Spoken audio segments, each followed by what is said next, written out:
Hello friend, welcome back to my channel नारी की दुनिया। आज मैं क्वेश्चन में बात करती हूँ पढ़ाई का, तो मैं डेली बताती हूँ।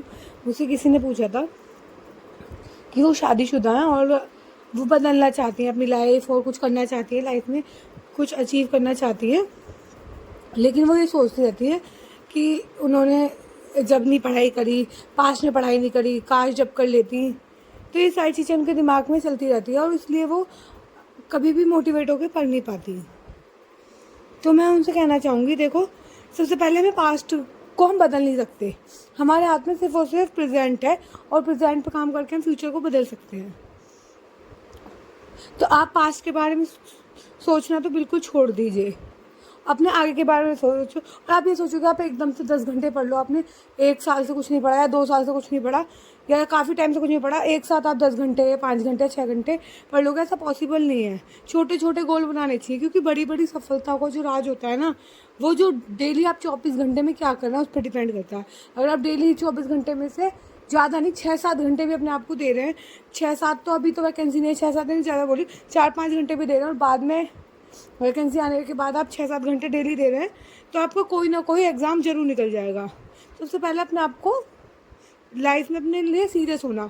तुम इस लाइफ में साइड करेक्टर नहीं हो, तुम ही मेन करेक्टर हो, तो अपने लिए सीरियस होना बहुत ज़रूरी है। और 24 घंटे में आप क्या कर रहे हो, कि आपको क्या बनना है, उसके लिए आप कितनी मेहनत कर रहे हो। क्या आप अगर टीचर बनना चाहते हो, कोई भी एग्ज़ाम क्रैक करना चाहते हो या कुछ भी करना चाहते हो, क्या आप उसके लिए अपनी लाइफ में 4 घंटे भी दे रहे हो डेली?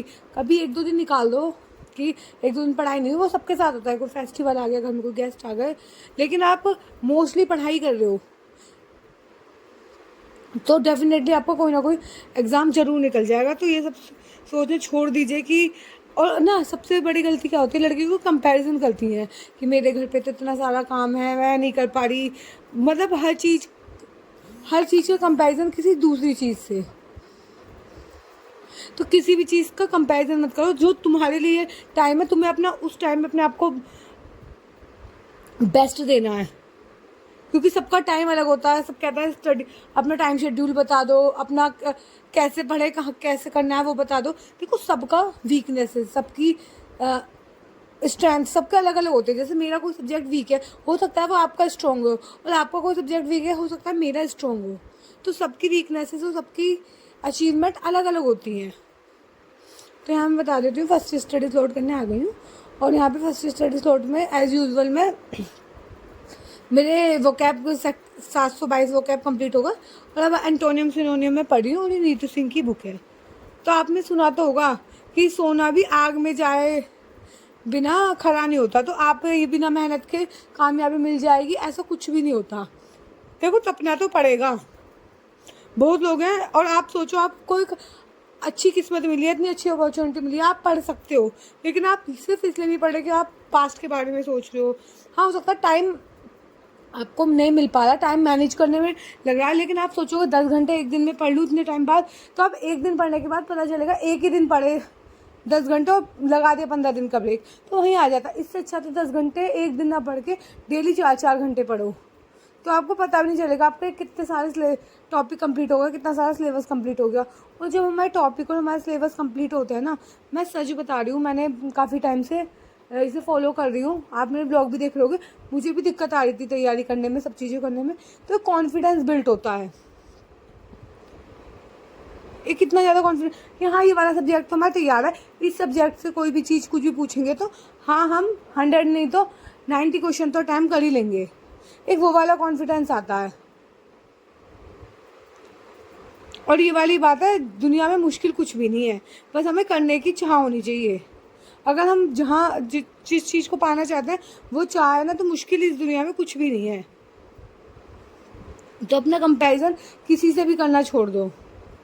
और सबसे पहली बात है, अपना डे प्लान करो। जैसे मैं भी सोचती हूँ किसी दिन पढ़ाई नहीं हो पाती, या तो मैं देखती हूँ आज क्यों नहीं हो पाई, तो मैं अपना डे प्लान करती हूँ कि हाँ, आज ऐसा नहीं है ये काम अब करूँगी, ये काम अब जब करूँगी, ऐसे नहीं। डे प्लान करने का भी तरीका होता है कि मुझे आज सिर्फ 2 टॉपिक या 3 टॉपिक ये करना है, वो जब भी मुझे जितना भी टाइम मिलेगा उसी अकॉर्डिंग। और किसी ने मुझसे पूछा भी था, आप कितने घंटे पढ़ ले, तो आपके स्लॉट कितने घंटे के होता है, तो मोस्टली 1-1.5 घंटे का, तो 1.5 घंटा तो होता ही है सारे स्लॉट।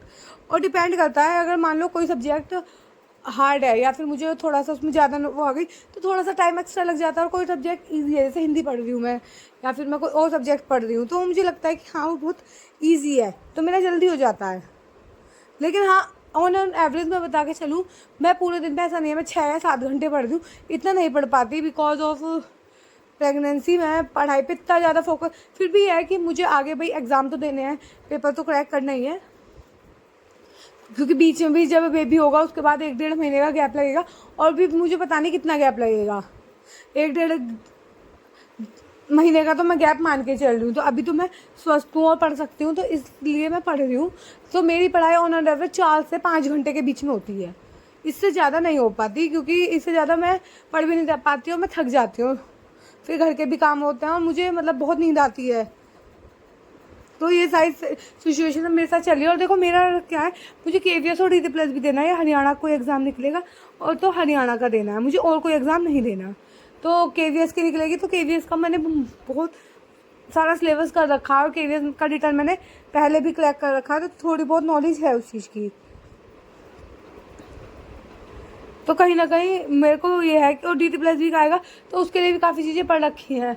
और देखो DT+ भी अभी तो आने से रहा, मुझे नहीं लगता, और मुझे लगता भी नहीं कि पता नहीं कब आएगा नहीं आएगा दिल्ली का एग्ज़ाम, कहीं एज ही कंप्लीट ना हो जाए, क्योंकि दिल्ली के एग्ज़ाम के लिए 30 साल एज है। वैसे 30 साल होने में अभी मेरे 2.5 साल हैं, तो मुझे लगता है अगर 2.5 साल वैकेंसी नहीं आई तो जल्दी से 30 साल हो जाएंगे, क्योंकि अभी तो इनका कोई प्लान ही नहीं है कि वैकेंसी देनी भी है और दे दी तो एग्ज़ाम भी कराना है। तो अभी तो मैं कुछ भी नहीं श्योर हूँ। तो मैं भी आप सबसे कहना चाहूँगी अपना दिन चूज़ करें, अपना कैसे प्लान करना है और अपनी वीकनेस को भी देखें कि आपकी कहाँ वीकनेस है। हम सोचते हैं सिर्फ अपनी स्ट्रेंथ देखते हैं कि हाँ ये तो मैं कर लूँगी, ये मेरे से हो जाएगा, लेकिन अंडरस्टैंड योर वीकनेसेस। अपनी वीकनेसेस अंडरस्टैंड करना बहुत ज़रूरी है कि फर्स्ट स्टेप तो हम रख लेते हैं लेकिन हमें पता ही नहीं कि जाना कहाँ है।